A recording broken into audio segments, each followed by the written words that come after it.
Hey, good morning, Houston. I'm over in Manville. It's a cool little morning this beautiful week in January. You often hear me always stress the reason made in America. I'm in beautiful Manville, brand new subdivision off McCoy Road behind the high school. These houses are just a few years old.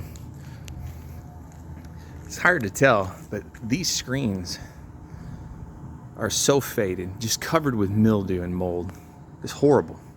That's not using Twitchell.